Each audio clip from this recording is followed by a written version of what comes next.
Приветствую, друзья! Планета переживает настоящий хаос. Катаклизмы следуют один за другим. За один день планета получила десятки ударов. Кажется, что природа не собирается останавливаться и только набирает обороты. Это реальность, которую уже невозможно игнорировать. В начале января Аляска столкнулась с беспрецедентными для 21 века снегопадами, которые привели к введению режима чрезвычайной ситуации в столице штата. Город Джуна пережил самый снежный декабрь в своей истории. За месяц выпало около 2,1 метра снега, что почти соответствует норме за весь зимний сезон и значительно превышает предыдущий рекорд 1964 года. Экстремальные условия сохранились и в январе. Всего за первую неделю месяца в ряде районов выпало более метра нового снега, а общая высота снежного покрова к началу января превысила 125 сантиметров, установив рекорд глубины снега со времен Второй мировой войны. Последствия стихии оказались разрушительными. Под колоссальным весом мокрого снега в портах Джуна затонуло не менее 8 судов, зафиксированы обрушения крыш жилых домов, коммерческих зданий и заправочных станций. Власти были вынуждены разрешить сброс снега прямо в морской канал Гастино, так как наземные площадки для складирования оказались переполнены. Побил исторический рекорд января по количеству осадков за 48 часов также Анкоридж. Там выпало почти 50 сантиметров снега.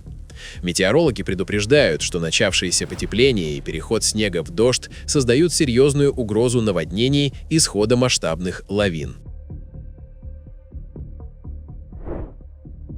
На юге Аргентины, в регионе Патагония, бушуют масштабные лесные пожары, которые привели к эвакуации более 3000 туристов и десятков местных жителей. Основной удар стихии пришелся на провинцию Чубут. Огонь охватил заповедные территории вблизи озера Эпуэн и курортного поселка Пуэрто-Патриада, известного как Патагонские Карибские острова. Пожар вспыхнул еще 5 января и быстро распространился, охватив более 2000 гектаров из-за экстремальной жары, сильной засухи и порывистого ветра.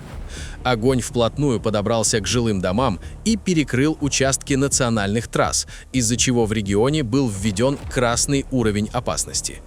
В тушении задействованы сотни пожарных, вертолеты и 6 самолетов-амфибий. Однако сложный рельеф горной местности и плотное задымление существенно осложняют борьбу с огнем.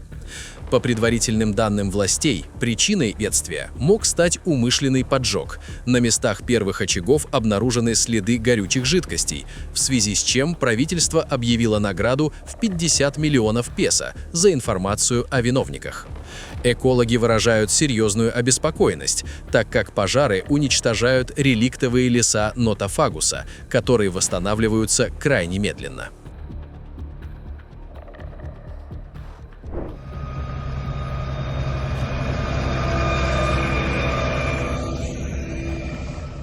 Вчера Москва продолжила сражаться с последствиями мощнейшего снегопада, вызванного активным балканским циклоном Фрэнсис, который метеорологи назвали «снежным апокалипсисом».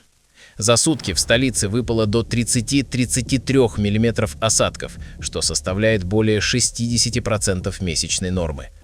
Стихия побила исторический суточный рекорд Москвы 1976 года, а высота снежного покрова к вечеру достигла 45-65 сантиметров, обновив максимумы 1920 и 1956 годов.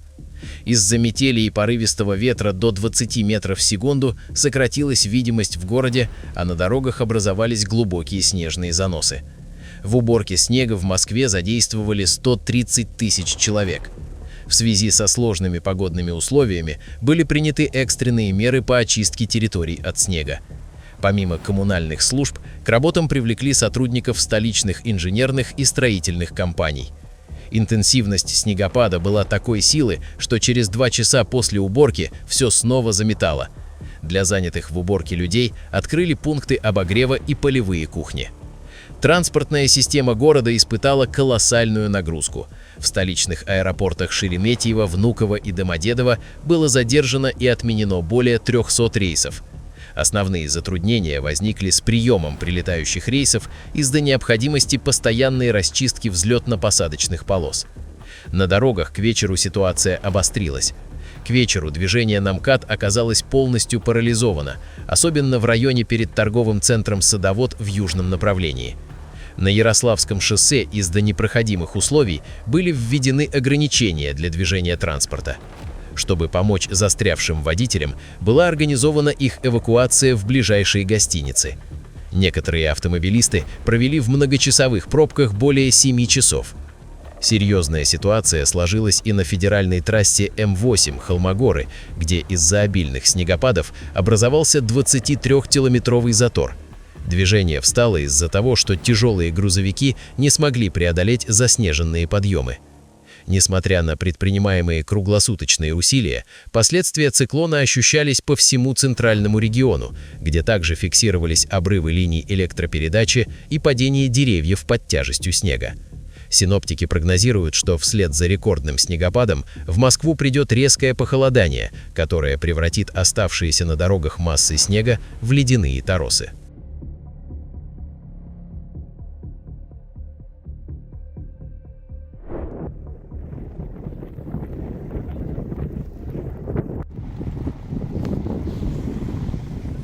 С последствиями циклона Фрэнсис, который принес рекордные снегопады, метели и шквалистый ветер, вчера сражалась и Беларусь. Из-за экстремальных условий синоптики объявили высший красный уровень опасности, который позже был сменен на оранжевый. Осадки вызвали серьезный транспортный коллапс по всей стране. В Минске пробки достигли 9 баллов, фиксировались многочисленные задержки общественного транспорта, техника застревала в сугробах.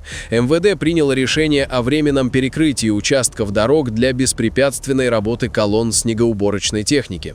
Особенно сложная ситуация сложилась в Витебске, где высота снежного покрова превысила 30 сантиметров. Сложные погодные условия в Витебске привели к повреждению воздушно-опорной мембраны футбольного манежа ЦСКА «Витебск». Под весом налипшего снега и порывов ветра произошел разрыв мембраны, из-за чего тренировочный процесс в манеже остановили, мембрану спустили для проведения ремонтных работ.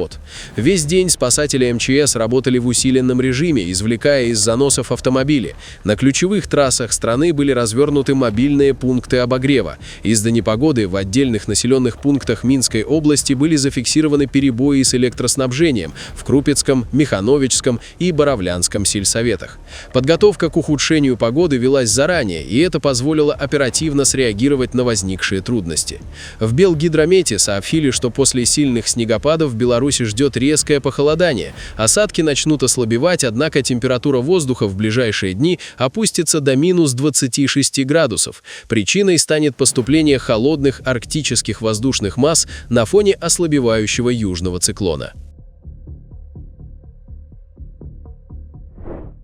9 января в районе кораллового побережья крупнейшего острова Фиджи Вити-Леву наблюдался водяной смерч. Метеорологическая служба Фиджи сообщила, что атмосферный вихрь образовался над морем и наблюдался на расстоянии от побережья. По данным специалистов, формирование смерча было связано с нестабильностью атмосферы, вызванной прохождением зоны конвергенции над регионом. Несмотря на то, что это явление выглядело угрожающе, оно носило локальный характер. Смерч просуществовал непродолжительное время и рассеялся, не достигнув суши и не причинив ущерба инфраструктуре или морским судам. 9 января штат Виктория на юго-востоке Австралии столкнулся с беспрецедентными пожарами. Из-за аномальной жары, превысившей плюс 46 градусов Цельсия, и штормового ветра в 18 муниципальных районах и на одном альпийском курорте было официально введено состояние стихийного бедствия. К вечеру пятницы на территории штата бушевало более 30 неконтролируемых лесных пожаров, а общая площадь выжженной земли превысила 300 тысяч гектаров. Наиболее критическая ситуация сложилась в центральной и северной частях штата. Огромный пожар в районе Лонгвуда охватил 35 тысяч гектаров, уничтожил десятки жилых домов, здания школы, общественный центр и телефонную станцию. В небольшом городке Раффи огонь уничтожил не менее 20 строений, включая дома самих пожарных. Всего по штату зафиксирована потеря более 130 зданий. Стихия в этом регионе приобрела настолько разрушительный характер, что пожары начали формировать собственную погоду. Метеорологи подтвердили появление огромных пирокумулятивных облаков. Они генерируют сухие грозы и молнии, которые бьют далеко за пределами основного фронта пожара, провоцируя новые очаги возгорания и делая поведение огня абсолютно непредсказуемым. На границе австралийских штатов Виктория и Новый Южный Уэльс было зафиксировано формирование мощного огненного торнадо, ставшего одним из самых пугающих проявлений масштабного природного бедствия. Экстремальные погодные условия привели к полной остановке железнодорожного сообщения на линии Бендиго и отмене автобусных рейсов в прибрежных районах. Власти объявили катастрофический уровень пожарной опасности для 4 округов и ввели тотальный запрет на разведение огня по всей территории штата Виктория. Сотни жителей были вынуждены покинуть свои дома и искать убежище в эвакуационных центрах. Пожарные предупреждают, что борьба с активными очагами может затянуться на недели. Для усиления местных бригад правительство запросило поддержку у сил обороны Австралии и пожарных служб из других штатов. Север Германии оказался во власти мощного зимнего шторма Элли, который принес экстремальные снегопады, ледяной ветер и привел к масштабному транспортному коллапсу. В городе Видель и по всему району Пинненберг стихия практически парализовала движение. Из-за сильных снежных заносов и порывов ветра, достигавших на побережье штормовых значений в 9 баллов, власти были вынуждены отменить занятия в школах. Аналогичная критическая ситуация сложилась в Бремени и Гамбурге, где обильный снегопад в сочетании с метелью привел к временной остановке поездов дальнего следования и массовым задержкам на региональных линиях. На севере страны было прервано паромное сообщение с островами. В самом Бремени зафиксированы многочисленные ДТП, вызванные гололедицей и практически нулевой видимостью.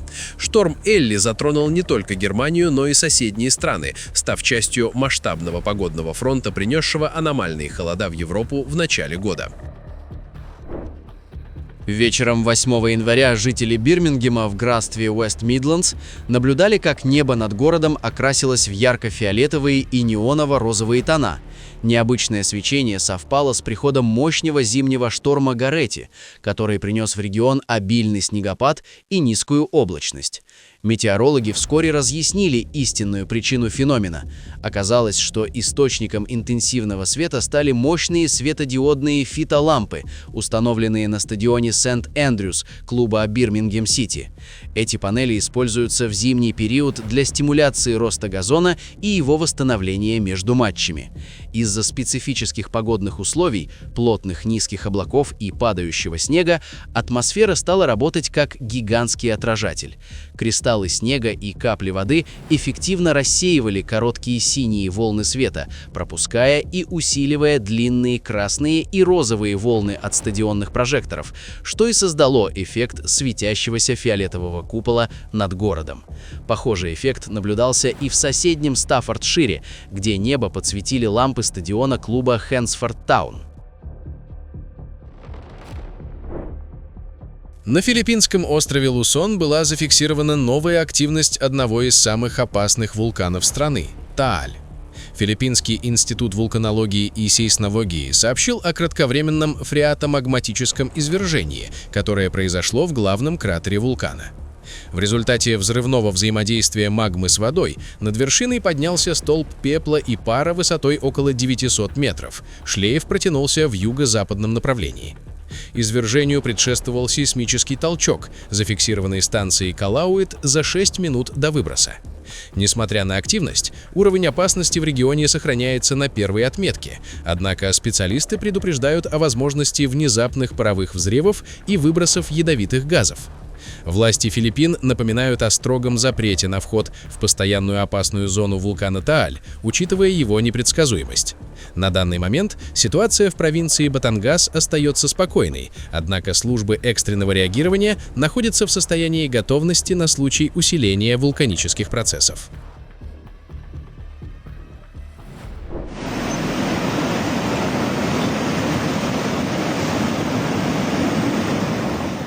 Проливные дожди вызвали внезапное разрушительное наводнение в районе Пасар-Хевен города Куруп-Тенгах в индонезийской провинции Бенкулу. Резкий подъем уровня воды застал местных жителей врасплох. Несколько человек оказались заблокированы в своих домах, не успев эвакуироваться. Для спасения пострадавших была развернута экстренная операция с участием объединенной команды спасателей, которым удалось успешно эвакуировать застрявших жителей из затопленных зданий. Помимо жилого сектора, серьезно пострадала государственная инфраструктура, в том числе здание местного управления, которое было полностью затоплено. Разгул стихии также привел к оползне в районе жилого комплекса Пасар-Хевен, повредив задние части строений. Инцидент стал частью масштабного погодного кризиса в провинции Бенкулу, где к началу января 2026 года от наводнений пострадало уже более 2700 человек. Власти региона связывают катастрофические последствия с аномально высокой интенсивностью осадков и призывают жителей прибрежных районов сохранять бдительность из-за риска повторных паводков. На международной выставке Consumer Electronics Show 2026 компания Boston Dynamics, принадлежащая концерну Hyundai Motor, представила финальную коммерческую версию полностью электрического гуманоидного робота Atlas, готовящегося к массовому развертыванию на производственных линиях. Новая модель получила уникальные суставы с возможностью вращения на 360 градусов и 56 степеней свободы, что позволяет роботу совершать движения, недоступные человеку, повышая эффективность работы в стесненных условиях заводских цехов. В рамках стратегии Hyundai первые группы роботов Atlas будут направлены в центр применения роботизированных технологий в США уже в 2026 году для финального обучения. Масштабная эксплуатация на заводах начнется в 2028 году. На первом этапе роботы будут выполнять рутинные и физически сложные задачи, такие как перемещение и сортировка автомобильных компонентов весом до 50 килограммов. Техническое оснащение Atlas включает руки человеческого размера с тактильными сенсорами, систему кругового обзора на 360 градусов и продвинутый искусственный интеллект, что позволяет андроиду осваивать новые производственные циклы менее чем за сутки. Для обеспечения бесперебойной работы робот обучен самостоятельно находить зарядные станции и менять аккумуляторы. Hyundai планирует к 2028 году выйти на производственную мощность в 30 тысяч единиц Atlas ежегодно, превращая робототехнику в ключевой сегмент своего бизнеса.